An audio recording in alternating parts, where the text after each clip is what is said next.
ದೇವರ ನಾಮಕ್ಕೆ ಸ್ತೋತ್ರ ಉಂಟಾಗಲಿ. ದೇವರ ಯೇಸು ಕ್ರಿಸ್ತನ ನಾಮದಲ್ಲಿ ಸ್ವಾಗತಿಸಿದೆ. ಬೆಳಗಿನ ಸಮಯದಲ್ಲಿ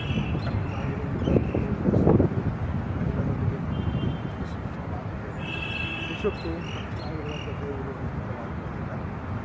ಸಾಗಿ ನಮ್ಮ ಚಿಂತೆ ಸಮಸ್ಯೆ ಅದು ಏನಾಗಿದ್ದು ಕೂಡ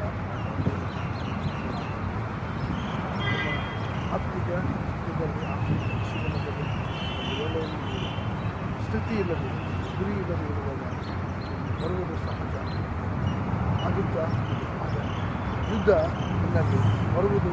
ಆದರೆ ನಾನು ನಿಮಗೆ ಒಂದನ್ನು ಹೇಳಲಿಕ್ಕೆ ಬಯಸ್ತೇನೆ. ಯೋಬನ ಜೀವನದಲ್ಲಿ ಆದಂಥ ಅದ್ಭುತ ನನ್ನ ಜೀವನದಲ್ಲಿ ಯಾಕೆ ಯೋಬನ ಜೀವನದಲ್ಲಿ ಆದಂಥ ಅದ್ಭುತ ಅದು ನನ್ನ ಜೀವನದಲ್ಲಿ ಯಾಕೆ ಆಗುವುದಿಲ್ಲ? ಪೌಲನ ಜೀವನದಲ್ಲಿ ಆದಂಥ ಒಂದು ಅದ್ಭುತ ನಿನ್ನ ಜೀವನದಲ್ಲಿ ಯಾಕೆ ಆಗುವುದಿಲ್ಲ?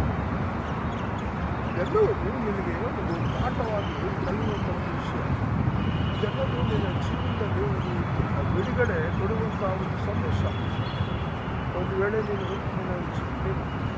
ನಿನ್ನ ಬುದ್ಧಿ ನಿನಗೆ ಹೀಗೆ ಹೇಳ್ಬೋದು, ಇದೆಲ್ಲ ದೇವರು ಬರೆಸಿದ್ದಾನೆ. ಇವತ್ತು ನಮ್ಮ ಜೀವನದಲ್ಲಿ ಇದು ನಡೆಯುತ್ತದ, ನಮ್ಮ ಜೀವನದಲ್ಲಿ ಇದು ಆಗುತ್ತಾ? ಇದನ್ನು ನಾವು ನಿಜಕ್ಕೂ ನಮ್ಮ ಜೀವನಕ್ಕೆ ಇದನ್ನು ಅಪ್ಲಿಕೇಶನ್ ಹಾಕೊಳ್ಳುವುದಾ ಪ್ರಶ್ನೆ ಹೊರಗಡೆ ಸಾಧ್ಯ. ಅಂದರೆ ನಾನು ನನಗೆ ಒಂದು ಸಂದೇಶವನ್ನು ಒಂದು ಶುಭವರ್ತಮಾನವನ್ನು ಹೇಳಲಿಕ್ಕೆ ಬಯಸ್ತೇನೆ. ದೇವರು ಆದಿಯು